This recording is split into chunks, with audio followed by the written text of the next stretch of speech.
মধ্যপ্রাচ্যের আকাশে যুদ্ধের কালো মেঘ জমেছে অনেক দিন ধরেই, কিন্তু ইরানকে ঘিরে শুরু হওয়া এই সংঘাত তৃতীয় সপ্তাহে পৌঁছেও থামার কোনো লক্ষণ দেখা যাচ্ছে না।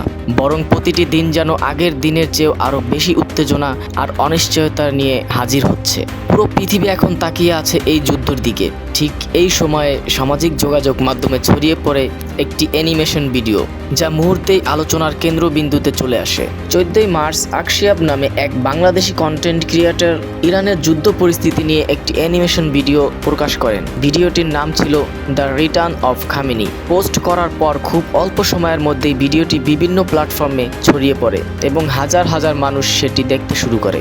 ভিডিওর শুরুতেই দেখা যায় এক গভীর নীরবতা।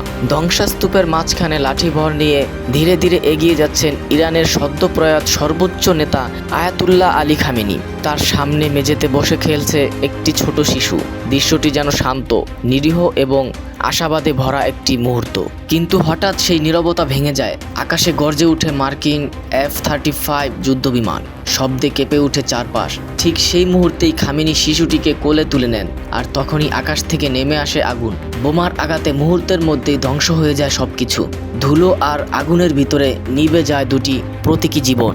এদিকে একটি দেশের বর্তমান নেতৃত্ব, অন্যদিকে তার ভবিষ্যৎ প্রজন্ম। এই দৃশ্যের মধ্যে নির্মাতা বোঝানোর চেষ্টা করেছে 28শে ফেব্রুয়ারির সেই ভয়াবহ হামলার কথা, যখন যুক্তরাষ্ট্র ও ইসরায়েলের যৌথ আক্রমণে ইরানের বিভিন্ন শহরে তীব্র ধ্বংসযজ্ঞ চালানো হয়েছে। তেহরান সহ একাধিক এলাকায় বিস্ফোরণে কেঁপে ওঠে পুরো দেশ।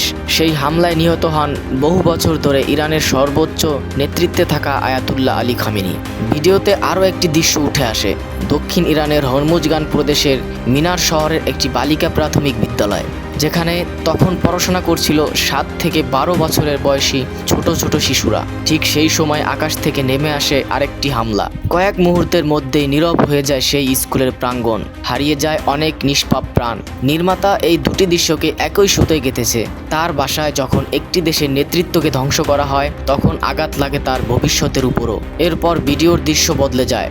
আয়াতুল্লাহ খামেনির মৃত্যুর খবর শুনে উচ্ছ্বাসে ভেসে ওঠে মার্কিন প্রেসিডেন্ট ডোনাল্ড ট্রাম্প, যেন দীর্ঘদিনের পরিকল্পনা অবশেষে সফল হয়েছে। তার মুখে তখন বিজয়ের হাসি। কিন্তু গল্প সেখানেই শেষ নয়। ধ্বংসস্তূপের ভিতর থেকে ধীরে ধীরে উঠে দাঁড়ায় আরেকটি অবয়ব। মাটিতে পড়ে থাকা খামেনির আংটিটি তুলে নিয়ে সে নিজের আঙ্গুলে পড়ে। তারপর শক্ত হাতে তুলে ধরে ইরানের পতাকা। সেই মুহূর্তে একটা ফোন যায় ট্রাম্পের কাছে। ফোনের ওপার থেকে শোনা যায় একটি শান্ত কিন্তু ধীর কণ্ঠ। সেখানে বলা হয় খামেনি আবার ফিরে এসেছে। এই দৃশ্যের মধ্যে দিয়ে বোঝানো হয়েছে আয়াতুল্লাহ খামেনির মৃত্যুর পর ইরানের নেতৃত্বে উঠে আসা তার দ্বিতীয় ছেলে মোস্তফা খামেনিকে। ভিডিওতে দেখানো হয়েছে বাবার মৃত্যুর পর তিনি নেতৃত্বের দায়িত্ব নিয়ে দাঁড়িয়েছেন সামনে। যুদ্ধের ভয়াবহতার মধ্যেই পিছু হটার কোনো ইঙ্গিত নেই, বরং আরও কঠোর প্রতিক্রিয়ার মাধ্যমে যুক্তরাষ্ট্র ও ইসরায়েলকে জবাব দিচ্ছে ইরান। অনেকে ভেবেছিল খামেনিকে হত্যা করলে হয়তো ইরান দুর্বল হয়ে পড়বে, কিন্তু ভিডিওর বার্তা বলা হয়েছে বাস্তবে পরিস্থিতি উল্টো দিকে গেছে। 28 ফেব্রুয়ারি হামলায় খামেনি পরিবারের অনেক সদস্য প্রাণ হারালেও কাকতালীয়ভাবে বেঁচে যায় মোস্তফা খামেনি। বর্তমানে তিনি আহত অবস্থায় হাসপাতালে চিকিৎসাধীন রয়েছে বলে দেখানো হয়েছে। তবুও সেখান থেকেই তিনি যুদ্ধ পরিচালনার দায়িত্ব নিচ্ছেন। দায়িত্ব নেওয়ার পর তার প্রথম বার্তা তিনি স্পষ্ট করে বলেন, এই রক্তের প্রতিটি ফোঁটার হিসাব নেওয়া হবে। ইরান তার উপর হওয়া আঘাতের জবাব দিতে প্রস্তুত।